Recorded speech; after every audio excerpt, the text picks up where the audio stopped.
boogity, boogity, get up on your feet. Hey folks, welcome to another edition of the DW Show. It's a long way to Richmond, rolling on 095. Yeah, you know that song, Travis Tritt, with the redhead by my side. Hey, I've lived that. I've done that. I've left Charlotte, driven to Richmond with the redhead by my side. It's the only way to travel. But let's talk about Richmond. Richmond, in my mind, is a crucial race, critical race. As a matter of fact, a number of these races coming up, I guess could be viewed that way because the number of the tracks coming up are all in the chase. But I don't think any of them are any more important than the Richmond race, and I'll tell you why. This is the race that will set the field, or this is the racetrack that will set the field in September for the chase. And so if you're not very good at Richmond, this is an opportunity to test, try a few things, and try to get your car dialed in for the September race. If you are good at Richmond, it's a good time to pick up one of those crucial, maybe chase-deciding wins. Right now, Jeff Gordon is not in the top 10 in points, but he does have a win, so he would qualify for the chase. And there are a number of guys. Here's something that I didn't realize. Think about it. If you're outside the top 20 in points right now, only one guy since 2005 has come from that far back to make the chase. That was Matt Kenseth, I think, in 2005. So right now, if you're 20th or worse in the points, you don't have a lot of options.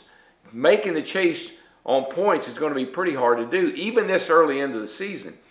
You got to have wins. So look at guys that are, if they don't get a win, they could be in big trouble. Jeff Burton comes to mind right off. And there are a few others, but look at guys that won last year that haven't even won this year yet. Denny Hamlin, Tony Stewart, Jamie McMurray. Those three guys for sure.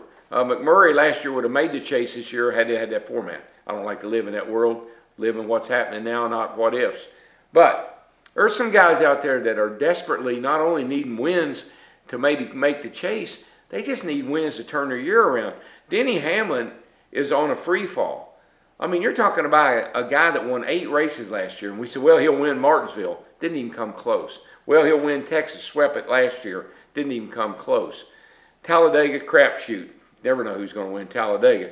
But Richmond, let me tell you, if Denny Hamlin doesn't win Richmond, I wouldn't be surprised. This is just my opinion that there's not a shakeup of some kind at Gibbs or at the Gibbs team. I can't say this is going to happen. I don't know this is going to happen. But the way Joey Logano is running right now, he's outside the chase with not much to show for. And the way Denny's running, maybe Gibbs ought to swap those two crew chiefs. I mean, think about the personalities.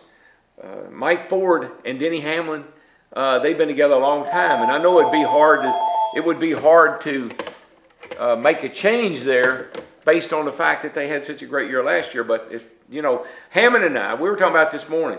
Hammond and I had a shot at winning a championship, and the next year we fell flat on our face because it demoralized us. We didn't do it. And so I think that's what's happening with that 11 team. So swap Mike Ford and Greg Zipadelli and give Greg Zipadelli to Denny, give Mike Ford to Joey, and see what happens.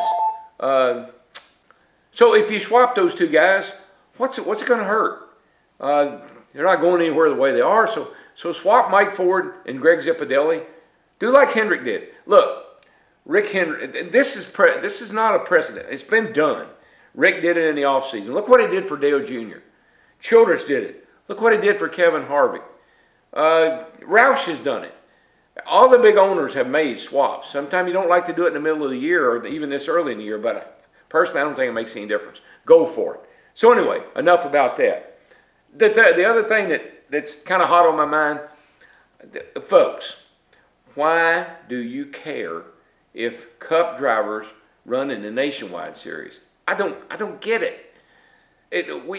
Cup drivers in the Nationwide Series, Winston Cup drivers back in the day in the Busch Series, we've all done it. We always have done it. And just think about the contribution. If you don't think about anything, just think about the contribution that Roush makes to the Nationwide Series.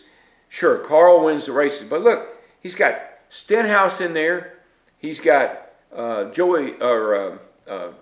Trevor Bayne in there. These are two up-and-coming young drivers that Jack Roush is funding sometime out of his own pocket so they can race and get experience.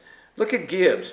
Gibbs has got, sure, Kyle wins a lot, but they got Joey in there, and then they put other people in the other cars all throughout the season when it's not convenient for their drivers.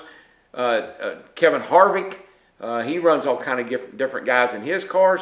Dale Jr., they run different guys in their cars. Everybody that's a Cup owner is putting cars out there not just to win the race, take the money and run. They use it for development series, and that's what it should be. Where do you and look at what Roger Penske's done? Where do you think Brad Keselowski would be if Roger hadn't run him in the Nationwide Series and got him some experience? So there's what Turner Motorsports is doing right now. They're the Hendrick of the Nationwide Series, developing young drivers with a future, with the idea maybe of someday moving up into the Cup Series. So the resources, the development of the drivers, the development of the cars, you take all that away from the Nationwide Series, and you don't have anything left. So think about big picture. Don't think about who wins the race on Sunday. No, it's Carl or Kyle every Sunday. Think about what those owners contribute to that series financially, and the support they give, the cars, the development. I really don't get it, and I think if you really lay it all out and look at it, you would agree that Cup drivers and Cup teams in the Nationwide Series is not that bad a thing. Anyway, hey, what are you going to be doing Friday? No. I know there's a big wedding going on over in London, and I know there's a lot of you that'll probably follow that with a great deal of interest. No, I'm talking about Friday night. Hey, listen, I don't know if you know this or not, big scoop here, just between us, all of us here on the DW show. Michael and I, my little brother and I, are going to be doing a race, the Nationwide race, Friday night from Richmond in the booth with Rick Allen. Rick Allen, Michael, and me. It's going to be historical or hysterical, not sure which, but tune in. It should be a lot of fun. Michael and I we've done a few things together, before, and it's worked out pretty well. We've done some truck races together with me and Michael and Phil and Rick, but Friday night, big debut of the Waltrip brothers in the Nationwide Series. It's on Speed. It's not on ESPN this week. It's on Speed. Tune in. You don't want to miss it. The racing will be pretty good too.